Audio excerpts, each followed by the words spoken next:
I don't see any hands up. Any questions?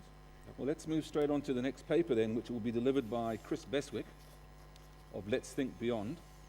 Cris is an author, speaker, and strategic advisor on innovation. After a decade as a successful entrepreneur, he is now one of the UK's foremost thinkers on innovation and has worked with and advised some of the world's leading businesses.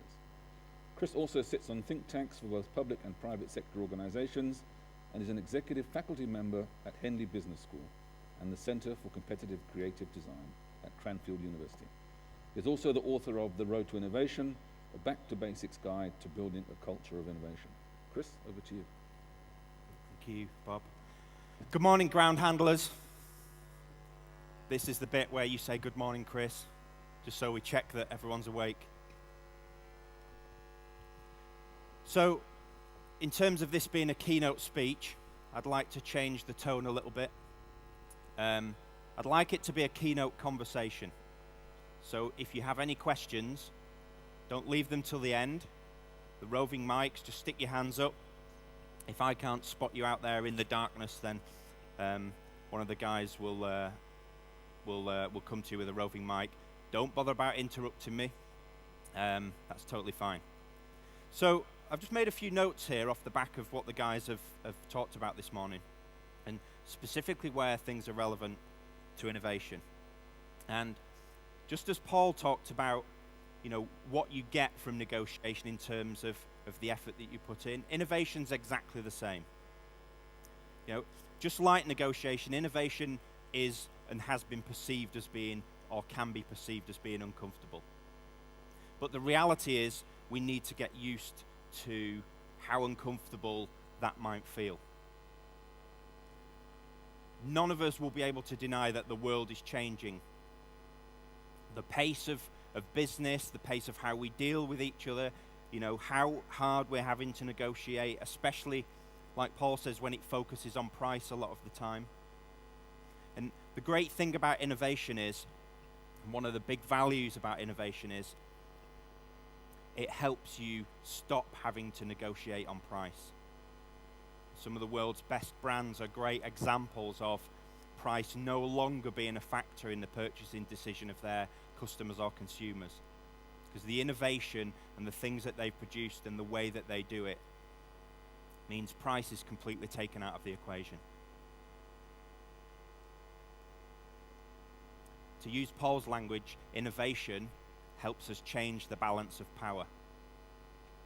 So here's a quote that I use in a lot of keynotes, and it's from two very, very clever guys, much cleverer than me, as most of you, and if any of you are from the UK, you'll know that I'm from a similar part of the world as Paul, and being from Manchester and up near the that part of the world, we're none of us are, and certainly I'm not, massively intelligent guy. So I'm going to try and make innovation as simple as possible for you.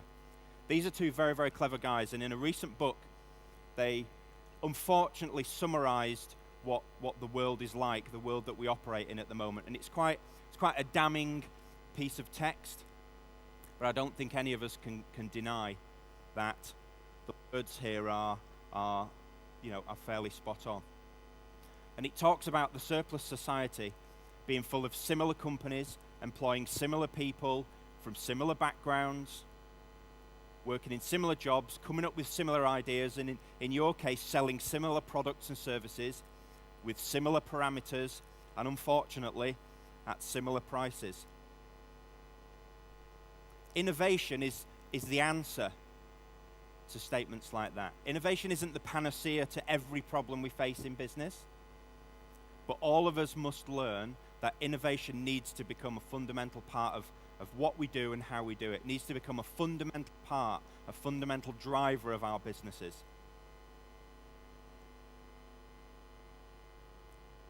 In the same way as Paul tried to break down negotiation for you, I've done the same with innovation.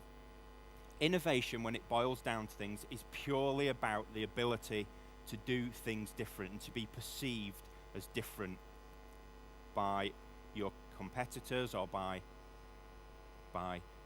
customers or consumers. You don't have to change the world. You don't have to reinvent the wheel. but use innovation and use creativity to be able to do things differently. Gone are the days when innovation was about R&D and huge budgets like General Motors. You know, General Motors spent millions and millions, hundreds of millions of dollars developing products and developing the electric car, for example. It nearly bankrupted them.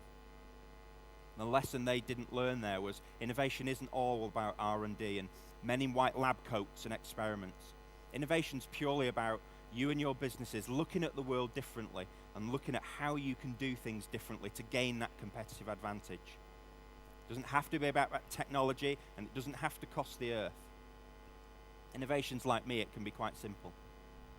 So, a raise of hands, how many people here genuinely believe that innovation is absolutely critical to the future success of their organization, of their business? Hands up.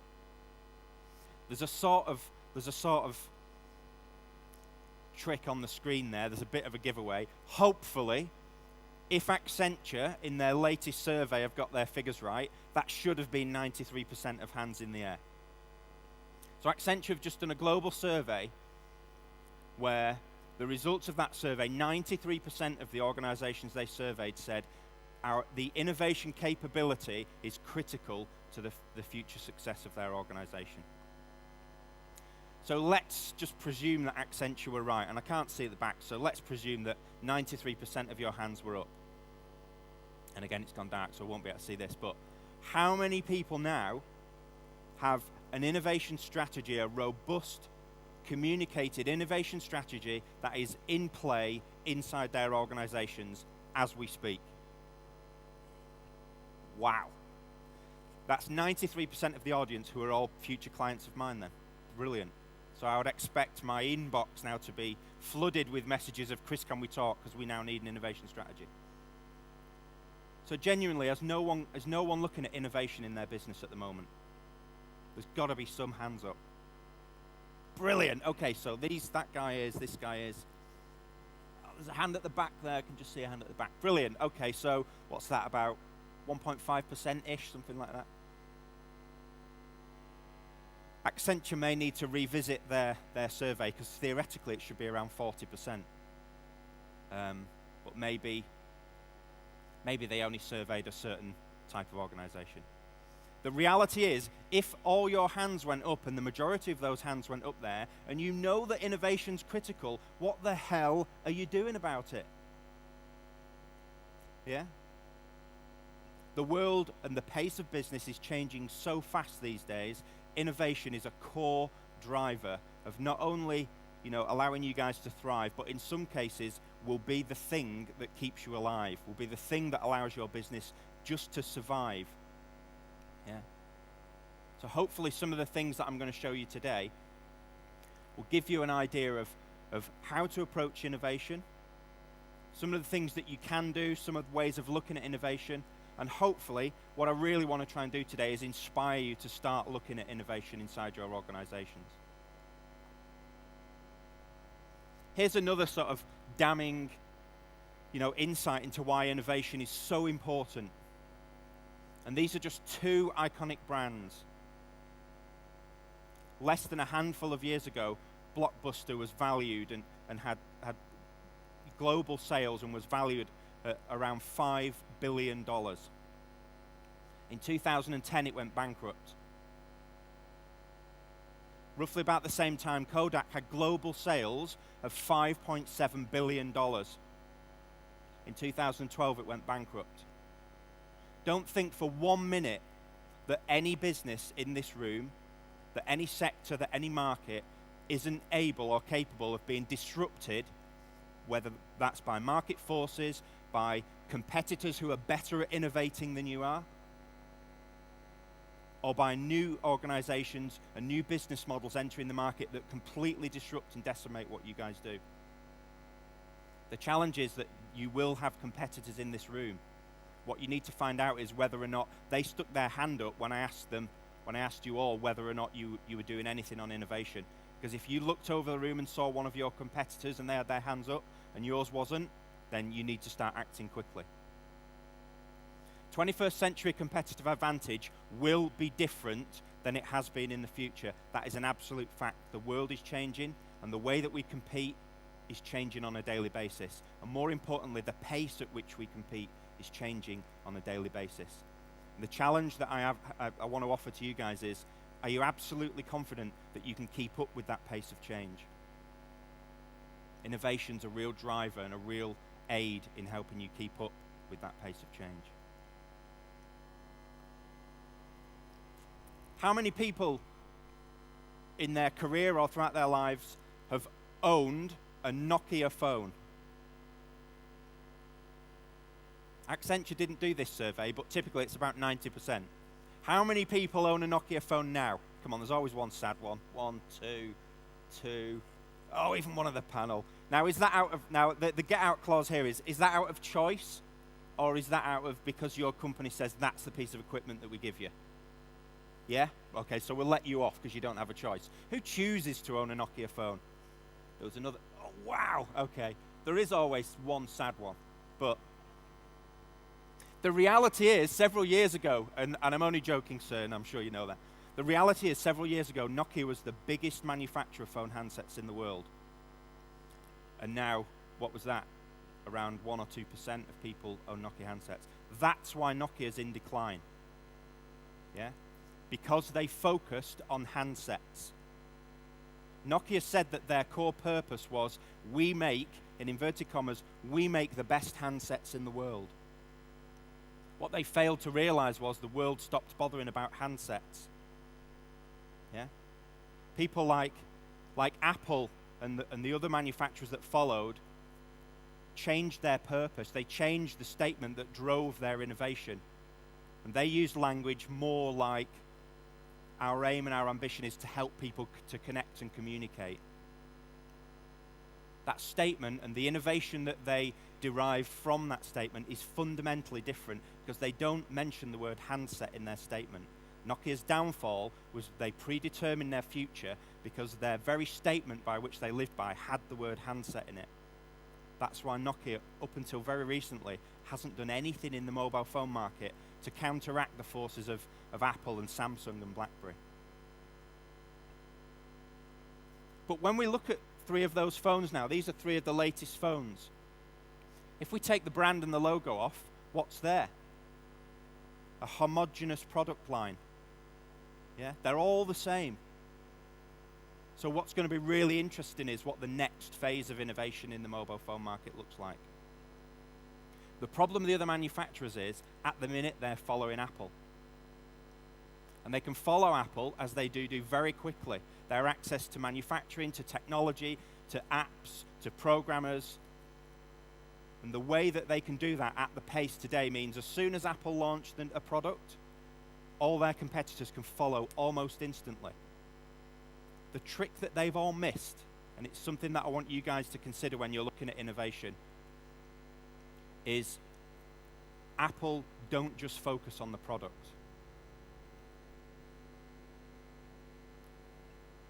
Over the years, commercially, we focused on products.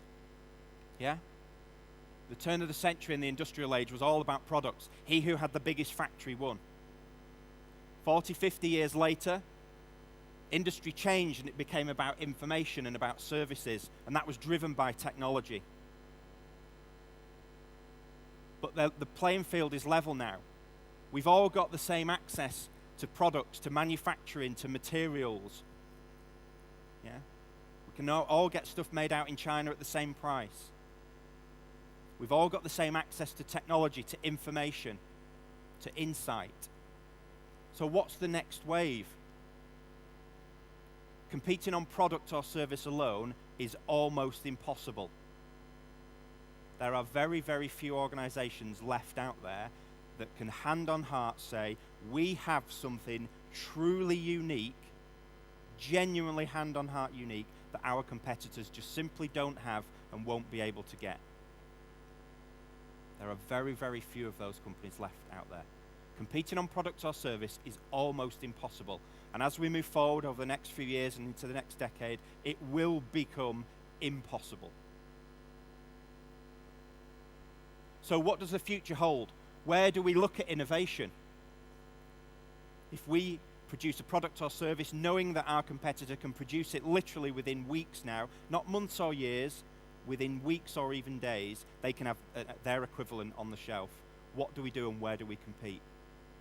And my prediction is innovation needs to start to focus on experiences. Over and above the product or service you guys either sell or provide, what's the experience that your customer or consumer gets when they deal with your organization?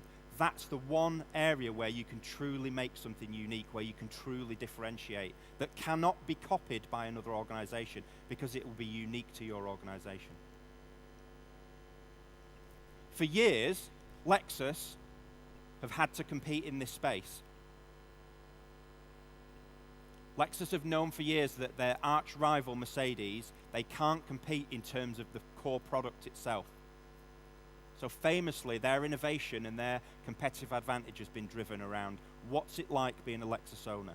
What's it like and what's the experience like? And how do we differentiate in that area? Don't try and compete in areas where you cannot compete. That's where you lose money and you lose ground. Apple famously have done the same thing. So the next tip here is look at how you can build systems out of the product and services that you supply. Don't just focus on the core product. Build systems out of what you can sell, whether that's a product or service. And Apple is probably the most famous example. When Apple developed iTunes and combined that with all their products, they built a system, and it's that system that we all love. It's that system that we buy into. Harmony and parity across all our devices, connectivity, synchronization. Those key words are the things that, in terms of innovation, that have drove most of us to fall in love with the Apple brand. So in terms of innovation, look how you can build a systematic approach to things. Combine different products or services so that you can do something different. How many pieces of, when the original iPhone was launched, how many pieces of brand new technology did Apple develop in order to launch the original iPhone in 2006? Anyone know? Anyone? None. So the original iPhone had no new technology in it. Everyone thinks, oh, the accelerometer, and you turn it upside down, and touch screen and all that.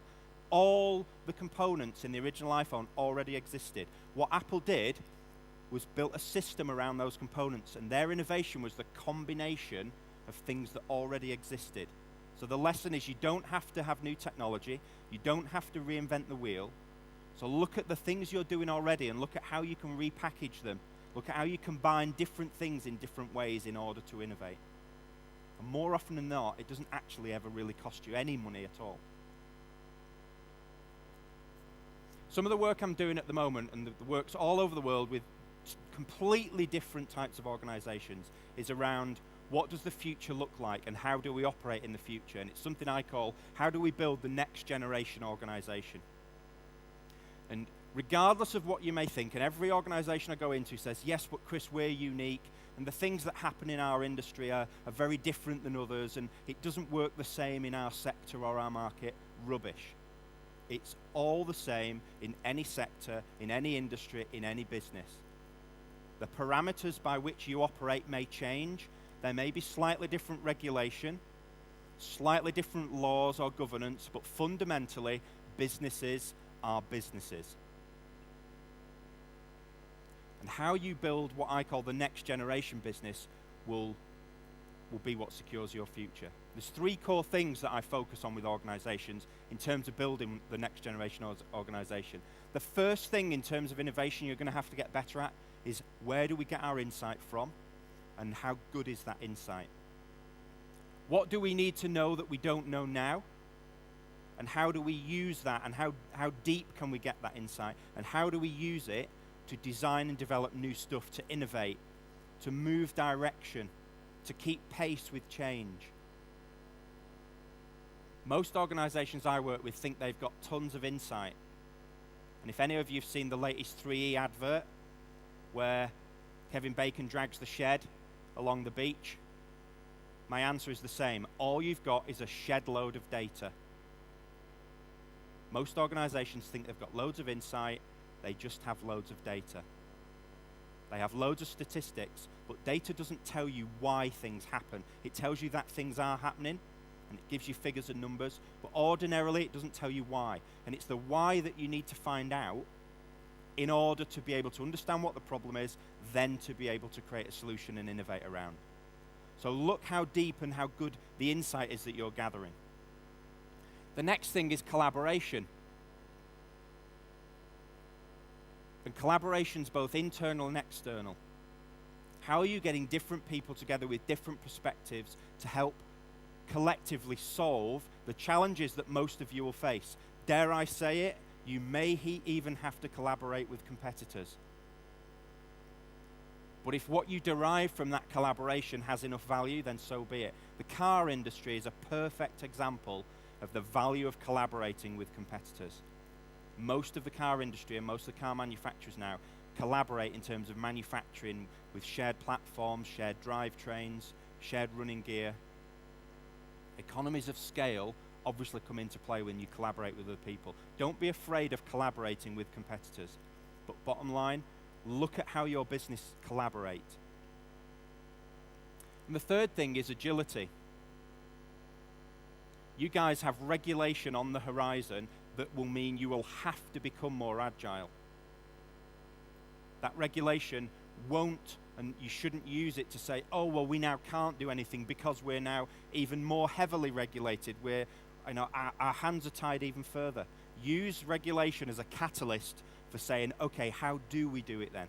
How can we do things differently? How can we innovate, knowing that we cannot avoid regulation? How do we become more agile in the face of more stricter and tighter regulation and governance? Use these things as catalysts, not as barriers. It's too easy to say, oh, well, we can't do anything because. Innovation, to mirror some of Paul's words, innovation's an absolute choice. It's about you deciding whether you want to do it or not. And innovation's about how much effort you put in. Here's a little quote from Steve Ridgway, former CEO at Virgin Atlantic. We fly exactly the same planes as everyone else. We fly them under the same very strict safety rules, yet if you go on one of our planes and experience the service, you'll see that it is very different from many others. This is exactly what I'm talking about in terms of using innovation to differentiate in terms of experience. Don't just think that innovation's purely about product or service. And to that point, innovation's about every other business facet. Innovation's about how you innovate in terms of your brand, your organizational structure, how you find clever ways of marketing. Every area of your business, from top to bottom, is open and is ripe for innovation. Problem most organizations have is they're still stuck 20, 30, 40 years ago in their perception that innovation is purely about product or service. You can innovate in every different part of your organization. And the other point to that is, when you understand that every different part of the organization you can innovate in, that also means it opens up innovation to every person in the organization. Some people only think that they can contribute to certain areas of their business in terms of innovation. Most of your employees will think, I can't help develop new products or service, but they'll have ideas about how to be more efficient in terms of processes or systems. So innovate in every area of the business and make everyone in the business understand that they can contribute to innovation. Amazon have just been voted, I think, number 2, the second most innovative organization in the world behind Nike. It's interesting that Apple, who is lauded as being the most innovative organization in the world, are down at now around number 10 or 11. What's also interesting, though, is Jeff Bezos says in a recent conference, leaders start with the customer and work backwards. Ironically, he stole that off Steve Jobs, because Steve Jobs, his mantra about Apple was start with the experience and then work back to the technology. Now, how ironic is that for a technology-led organization? But what he absolutely knew was that the experience of owning an Apple product and living with it and using it was more important than saying, oh, well, we've just reduced the size of a microchip by 2 millimeters, so we'll be able to build a new phone around that. That's what Nokia were doing. One of the main things about innovation is it allows us to dream a little bit. And it allows us to think, what's the future going to be like? What's possible? What could we do? Virgin Galactic's a great example of that. It's about someone having an absolute dream and saying, I don't care what the world says. I don't care what the world's best experts say is possible. I believe that we can do it. And imminently, the first paying passengers will get a ride on the first flight. That's about having a dream and saying, I believe we can do something different in this industry, in this sector, and having the courage and having, the gumption to say, we're actually going to go for it. But that's big, massive, radical stuff, yeah? But it's built around a vision and about one man's set of values saying, I just want to do really cool stuff. And it's a great example. An example right at the other end, so here's an example of, innovation being used in a really poor light. We all know who this guy is, right? I won't mention his name because he makes me cringe and go all funny. It's horrible. But everything that's happened in that organization and in fairness, they have been innovative. We cannot deny they've done some clever, innovative things. The problem is the innovation has been based around a set of values that are completely skewed, that customers do not value. He may value them and he may think that they are valuable. Customers do not value the innovation and the way that business is run. So the lesson here is make sure you innovate around the core values and beliefs of your organization, but make sure in the first place that those values are absolutely right. The downside is, unlike Jeff Bezos and Amazon being voted the second most innovative organization in the world, Ryanair have just been voted the most hated brand in the UK. They've now had to admit that they need to embark on a massive turnaround project. And that's a big thing to undertake now. And it's going to take a lot to reconvince customers that what that business stands for, is for the benefit of customers. There's 3 types of innovation, typically. And the big one is radical, and that's game-changing stuff. It's looking at the future and saying, what's possible? What can we do? What's next? And the one that most of you will already do is incremental. Yeah? You might have lean programs and continuous improvement programs already at play in your organizations. Whether you have anything official, you will already be incrementally innovative because your businesses will be changing things and tweaking things. You'll already be doing stuff around improving the business, even if it's tiny. So congratulate yourselves that you are already doing innovation. You probably just don't talk about it. You're already incrementally innovative. Radical innovation is probably a big scary thing for you and you don't want to do that. And the reality is it takes time, it takes money, and it typically takes, it's upheaval, it's big changing stuff. So my tip is focus on the middle ground. It's something I call differentiated innovation. Incremental innovation typically also focuses on today and internal stuff inside the organization. So start looking at what happens outside the organization. And differentiated innovation is a great vehicle, it's a great language to say the premise of differentiated innovation is what will make us unique? What do our customers need to see, hear, feel, be able to do, have access to, where they say, actually, that's really cool, that's quite unique. None of the other guys are doing that.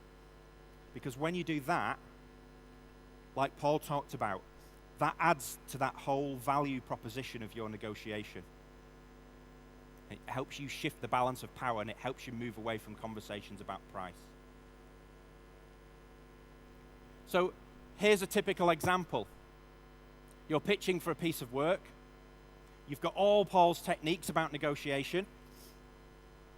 And you're sat in front of the customer and the customer says, yeah, great, but the The last guy that came in had exactly the same scope of work. The price point was about the same. Terms and conditions were about the same. Contract length was about the same. You've even said that you're both going to lease exactly the same equipment from the same supplier, so the parameters are exactly the same.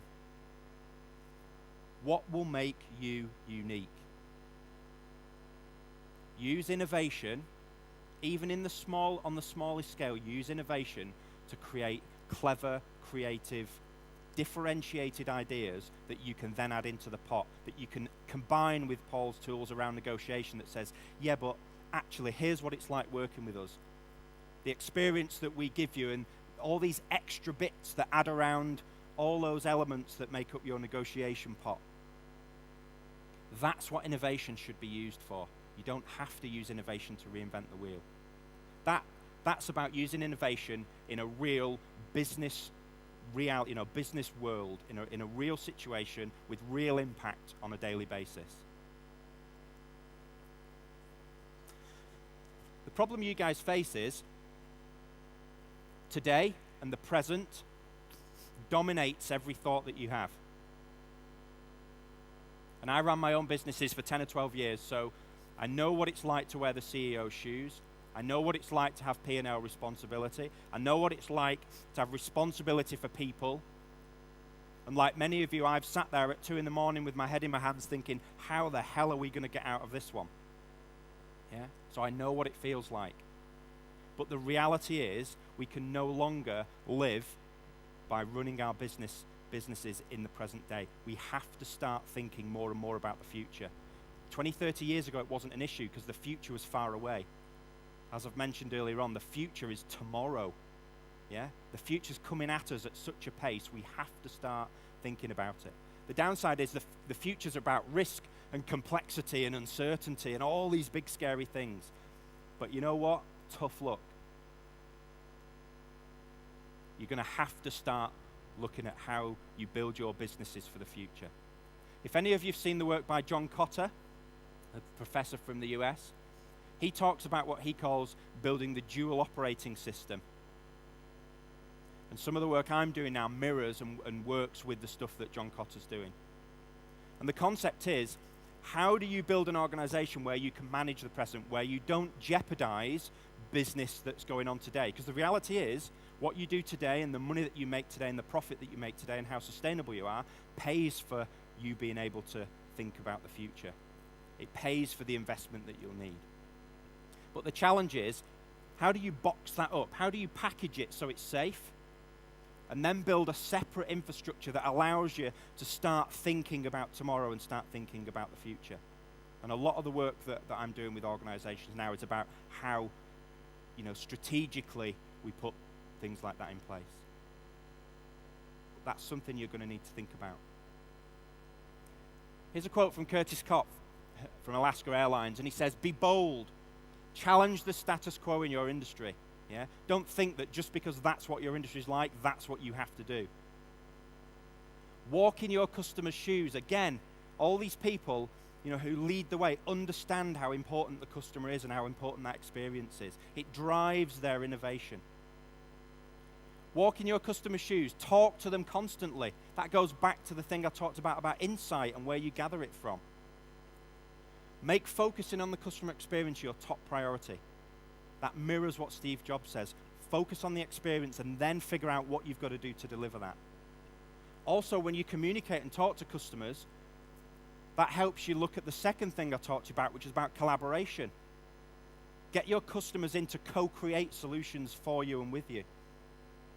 That's much more powerful than you guys trying to solve problems and create things on your own. One of the big issues you'll face when you try and drive innovation in organizations and do something really creative is culture. And when Song was created to combat JetBlue, the reason why it failed was culture. The concept was innovative. The whole thing around low cost was innovative. The problem is, when JetBlue was founded, it was founded to do that, and its culture was built and was specific to allow it to operate in that part of the sector. Someone else coming in like Song Their future and their fate was predetermined because the culture of their parent organization didn't allow them to operate and compete with JetBlue. So consider culture really, really carefully when you're looking at innovation, because innovation will require you to change things, and you need to focus as leaders of businesses on how you build the right culture to support the future and to support innovation. I spoke at a conference earlier on in the year, and one of the world's best experts on experience and customer experience is a guy called Mike Wittenstein in the US. And here's a tweet that he said off the back of him talking at the conference. And he said, "Behind every great customer experience is a great employee experience. If the cultures in our organizations aren't great, then we cannot expect the customer experience and the product or service we sell or provide to be great." Culture's fundamental. The values, like we talked about with Ryanair, the values that your organization is built on and drives forward innovation on are fundamental to how successful your innovation will be. Look at how creative organizations like Virgin are, and specifically in the airline, the air industry. Great values, fun, entertainment, irreverence, and innovation are at the heart of their organization. And if any of you've seen the latest video for the in-flight safety announcement that they've just done, that's a really, really, really creative way of getting that information across and engaging customers in one of those activities that every air hostess must absolutely dread, because, and we're all guilty of it, no bugger listens to those safety briefings anymore. We all think we know it. We all fly all the time. I don't need to listen to how to put a life jacket on. I know where the doors are. Now, the reality is we might all know that, but they still have an obligation to impart that information. So get onto Google, get onto the internet, and look at the latest way that they've created for providing that information to customers. They've made a music video out of that information. It's absolutely fantastic. And that's because at the heart of what they do are those 4 values. When you're looking at culture, the policies and procedures and processes, management structure, everything comes into play in your organization. So when you look at innovation, it has to be systemic and it has to be organization-wide. You need to find out what the barriers to innovation are. And those barriers can be absolutely anything in the organization. Processes, procedure, management, philosophy and style. Yeah. You need to take a really hard look at those. And here's an example now of how valuable innovation is, and an example of how simple innovation can be. There's no excuse for anyone in this room saying, we haven't got time to innovate, we haven't got the budget to innovate, we haven't got the resources to innovate. Rubbish. You're all running businesses, you're all clever people, you're all educated, you have got resources, you have got budget, you have got time. It's just about choice and whether you want to do it. And here are 2 examples that should embarrass every business leader into picking up the innovation baton. Because if innovation can happen at this level, it can happen at any organization in this room. These are 2 young guys who created a concept called Life Straw. And Life Straw is a very, very simple plastic straw that filters 99% of waterborne bacteria. This stuff saves lives, and it's simple. It's a plastic tube with a filter. But what's really, really clever and what's important about innovation is the best idea in the world has no value if it sits on the shelf. So the big, big thing about innovation is you must implement and you must find a way of getting that idea and that solution or product to market. The big issue with Life Straw is no one would fund it. Unless someone like Bill Gates said, here's $1 billion, I will pay for the manufacturing of all the straws and the distribution across Africa, and it won't cost anyone a penny. And that wasn't going to happen. So what the guys cleverly did was built a new business model, an innovative business model, to fund getting those straws into the hands of children and families that needed them. So one of the other lessons I want you to take away today is don't just think about product, service, marketing, organizational innovation. Also think about what the future holds for your industry and your sector. And if it needs to, think about how you can innovate in terms of your entire business model. Be brave enough to consider that your business might not even exist in a few years' time, like Blockbuster or like Kodak. What business and what sector, what do you actually need to do to build a sustainable future? And if that means being innovative and completely changing your business model, then unfortunately, that's what you'll have to do. Here's the next one, and again, this should be even more embarrassing for you, because if two young guys can design a toilet that's portable, designed specifically for urban slums where people can only just afford to put a roof over their head, they can't afford sanitation, they can't afford to buy these things, so that the clever bit was they built an innovative business model where the waste product from the toilets is collected and turned into fertilizer and sold to farmers and sold to agriculture. That pays for one of those toilets to go in every house that doesn't have sanitation. The business model is the innovation, not the toilet. These are really simple, powerful examples of how people with no resources, no budget, no infrastructure, no business behind them can do things really, really innovative, and they can even innovate business models.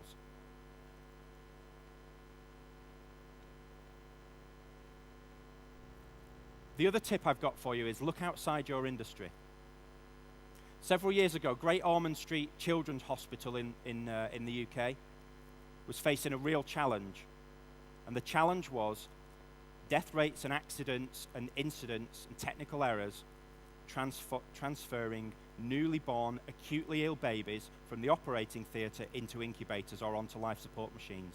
And that transition was the most dangerous time in that baby's life at that moment. It was no good these guys looking at other hospitals for the solution. So where do you think they looked? And the trick is here, they found a parallel. Where do you think they looked for help? They found an organization that had similar challenges. Anyone know? Anyone guess? I'll put you out of your misery then. It's here. So think about the analogy. You've got a patient on a table who's immobile, who can't help, who can't do anything. You have a highly skilled team of people with a specific acute job that must be done in time, in order, and they cannot get it wrong. The implications of getting it wrong are unquestionable. So they approach the McLaren and the F1 Formula One pit teams to help them devise a really innovative system and a systematic approach to transferring those babies from the operating theatre to incubators. And the incident rate instantly dropped 50%. So the analogy here is look at what you do, knowing that risk and incident rates in the industry you're in are something that's on everyone's mind, and look for analogies, look for different ways that you can systemize the approach and be really innovative in how you reduce those incidents. As I said earlier, innovation is a choice. And Rupert Stadler at Audi said this about the recession. We discussed it thoroughly and we decided not to participate. Yeah? Everything you do in business is a choice. So choose to innovate. You'll have seen the little blue cards that are in front of every one of you. And the little blue cards are off the back of a really great story. There's a guy called Jim Donald who was Starbucks. And he moved to an American hotel chain called Extended Stay.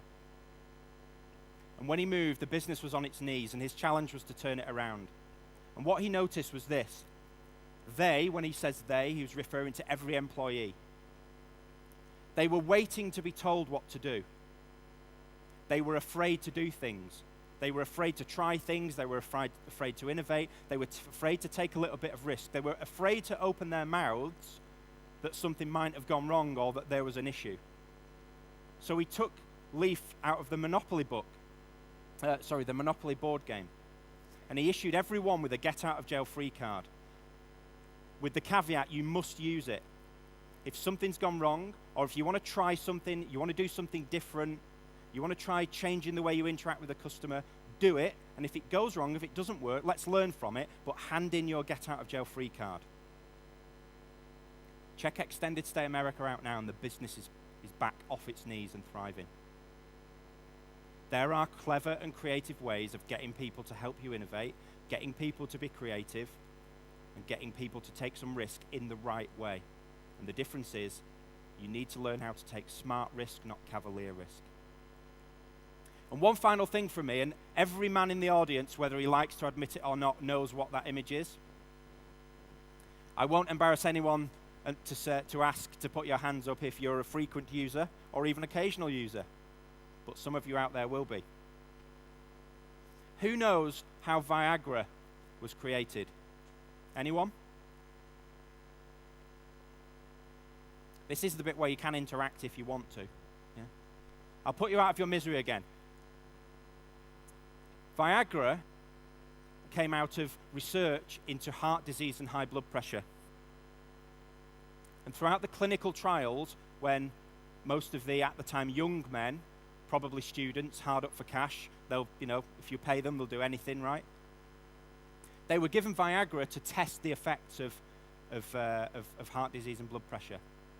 And the politest way I can put this is that they were walking around stimulated. And hence, the creators had found one of the most successful drugs ever produced. And the moral of this story is, if you're looking, if you're doing stuff, if you're innovating, if you're trying new things, sometimes serendipity gives you a helping hand. Yeah? And sometimes things emerge, but only as a result of you trying and being on an innovation adventure, being on the road to innovation. So the final thing for me is just 2 words, and it's simply good luck. Thank you.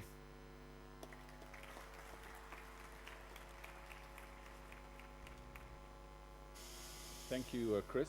It was a very, very thought-provoking keynote speech. Thank you all for your attention. We're now going to go into the coffee break, and if you could all please be back here promptly at 11:45. Thank you very much for your attention.